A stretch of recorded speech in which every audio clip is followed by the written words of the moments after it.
how you've been. Just I see you posting every day. The season is going on all year long for you on eSports. yeah. Counter Strike Go.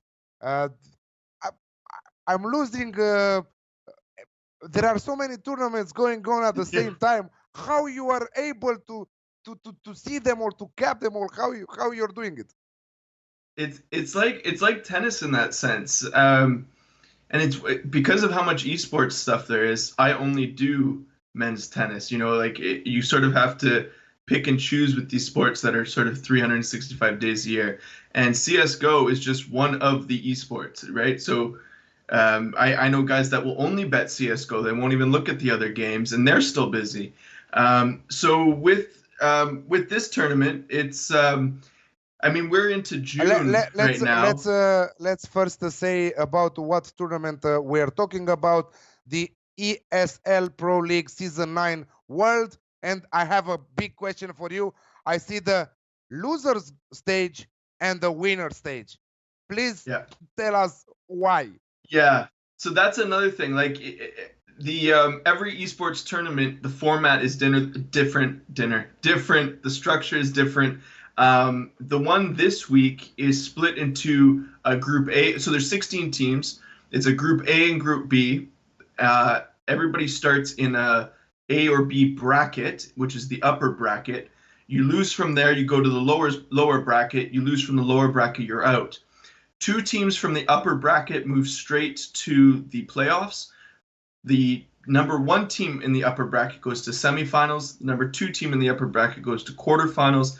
And then from the lower bracket, where six teams move down from the upper bracket, only one team emerges. So if you lose when one of your first two matches in the upper bracket, you are one loss away from elimination, and it's pretty. There's some really good teams in the lower bracket, so you definitely don't want to move down there because it's not like, okay, well, in the lower bracket you're just going to face off against shitty teams. So Okay, we've we seen, have Team Liquid in the loser stage that in the yeah, lower bracket, as you said, Team Liquid that Team Liquid are number one one in the step world right away now. from elimination. Yeah.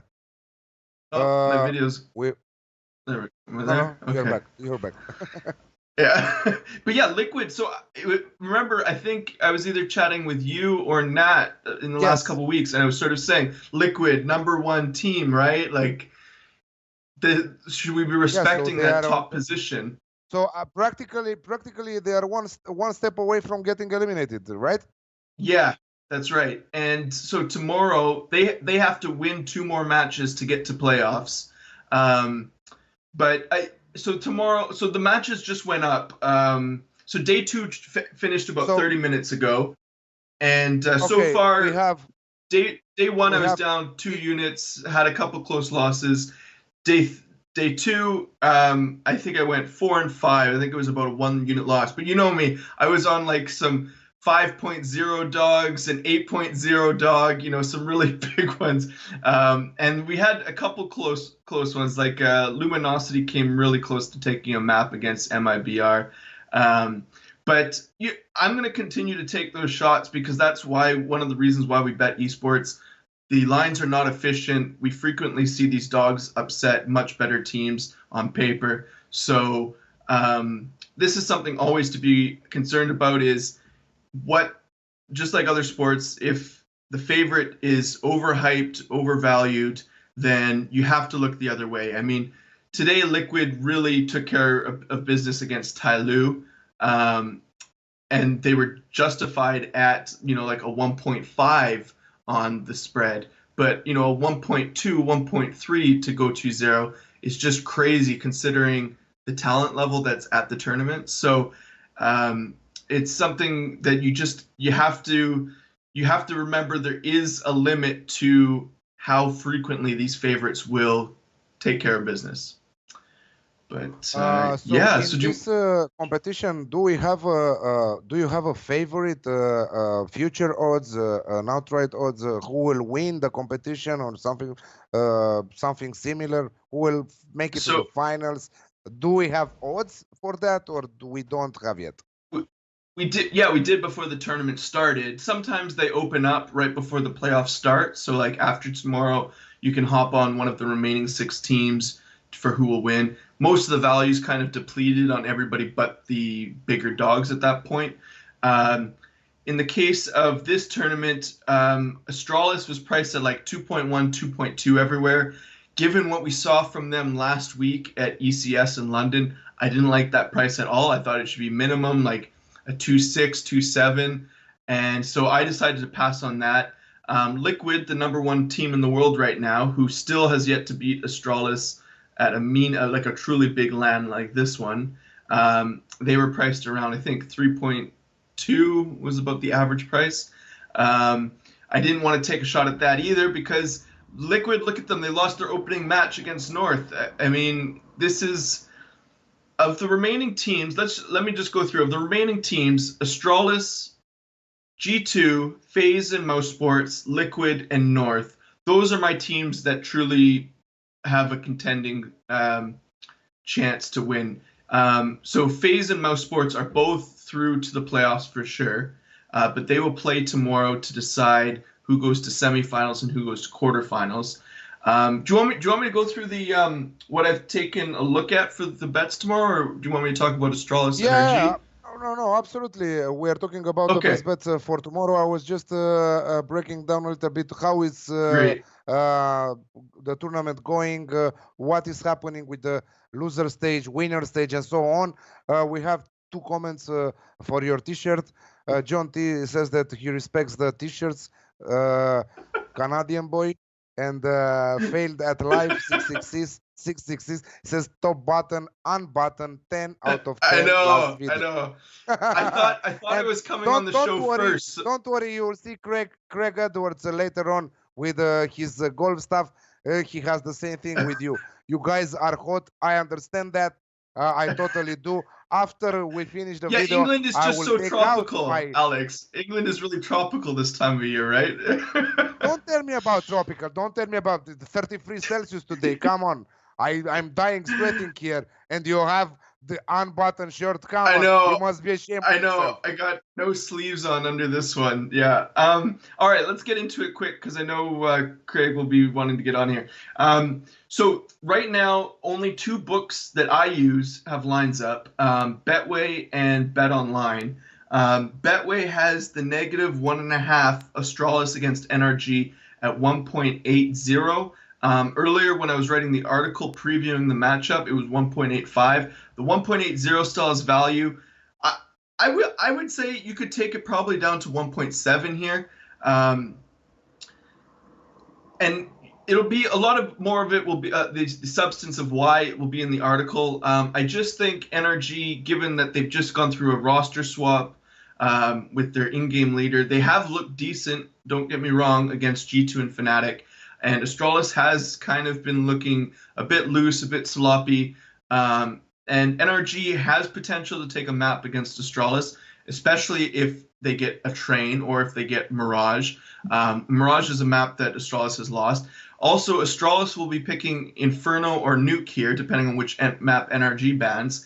If it's Nuke, Astralis has lost 3 straight on it. So the once dominant map where they were looking at 30 straight wins, that streak is broken. Teams have figured them out a little bit, and Astralis hasn't continued to reinvent the wheel. So reinvent the wheel? I don't know if that's the expression. Anyway, so I'm still going to go with Astralis 2-0 here. I think there's value at the 1.8, 1.85.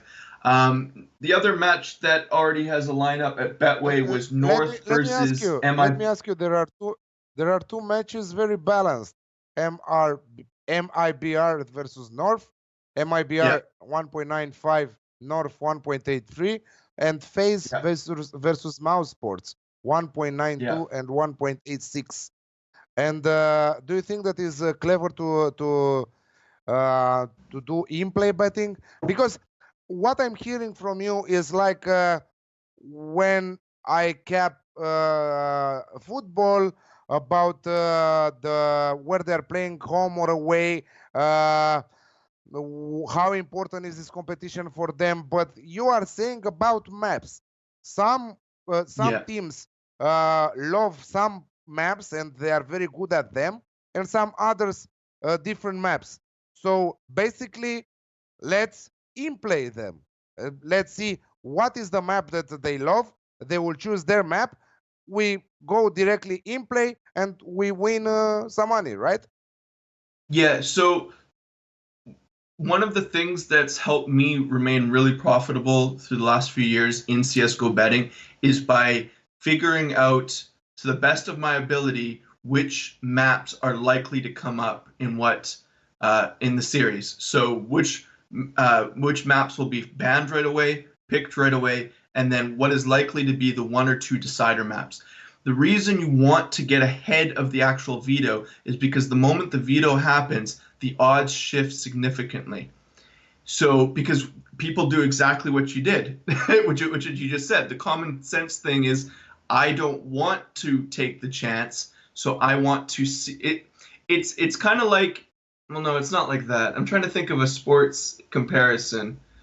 Yeah, it's difficult to find the sports comparison with maps, because we are just playing home and away. It's not a maybe there are some sports, but it doesn't come to my mind right now. But so with there only being 7 maps, a site that I use, which is kind of like my homepage at this point in most CSGO tournaments, is HLTV. They have map data through tens of thousands of games going back 5 years, right? So it is the optimal. I mean, there is not very many comparable sites in traditional sports betting where you can just see everything laid out there with what rosters, the specific rounds that each team won, if it was a clutch. I mean, they even have the highlights clipped on the pages. So it really is a bettor's dream to try and utilize it. You can, if you ever want to talk to me about some more advanced statistics to look into, I'm happy to. I don't want to get into it much here, but you want to try to guess the maps before they get released to try to get ahead of the line movement. Yes, there's a risk involved, but say, okay, for example, tomorrow you have FaZe versus Mouse Sports. We have data to say FaZe has looked really good on Mirage and Dust, okay? So let's say that FaZe's choice is Dust. Well, are you going to play FaZe anyway on that one? Because if you are, the moment that the map is known, the FaZe line as a 1.9 as opposed to a 1.8, it will drop to being a slight favorite against Mouse Sports on their map. So for tomorrow, sure, you'd say, okay, well, at least I got that one right and I was double sure. But over a long, long time, you are losing so much value by trying to wait for the veto when you really could say, well, Mouse Sports is going to ban Vertigo, or Mouse Sports is going to ban Mirage, which they won't, but I'm just giving examples. So try to just get on HLTV and do a little bit of homework, and you can find much better pricing. For example, Hellraisers is playing Liquid tomorrow. Their map choice will likely be Mirage. It's the map they kind of been going to every single time. So you could just bet Hellraisers to cover the +5.5 on their map pick when that comes out, or +6.5, whatever rounds handicap. Anyway, so the next match. So your favorite spot for tomorrow, Astralis 2-0, right? So that was the only matchup that was known when I was writing the article earlier. So that was the one I wrote in all that detail about. I do love that. I also really love North 1.8. I would take, honestly, North is in such better form than MIBR right now. I would take them down to 1.65, 1.66, -150 for you American guys. MIBR, last week North played them, and I think MIBR was up 14-3, 14-4 in a best of one. North came back to win it in overtime. I was on North for that match. It was one of those feel good. We got, the 90th minute goal kind of feelings. And that's what that kind of, yeah, that's right. That's kind of what that comeback is like. It really shouldn't happen. But I think North is better than they were at ECS last week. I think they have a better map pool, better CT side. And better T side. That's when I did the preview for that previous match. I said it's a matter of who will have the better T side because both teams do have strong CT sides. So I'm going to be taking North at 1.8. I just don't think they'll be an underdog at any book, and so I'm going to jump on this as soon as the show's over. And so those are my first two. I haven't taken a closer look at any other matches so far. G2 is a significant favorite against Heroic. I'm going to do the map breakdown and then see if Heroic plus 1.5 has any value. G2 has just looked a bit sloppy. So with Hellraiser's Liquid, there's just no value on Liquid here. This is the opening match tomorrow. Hellraiser's plus 1.5 or to take their map is the play.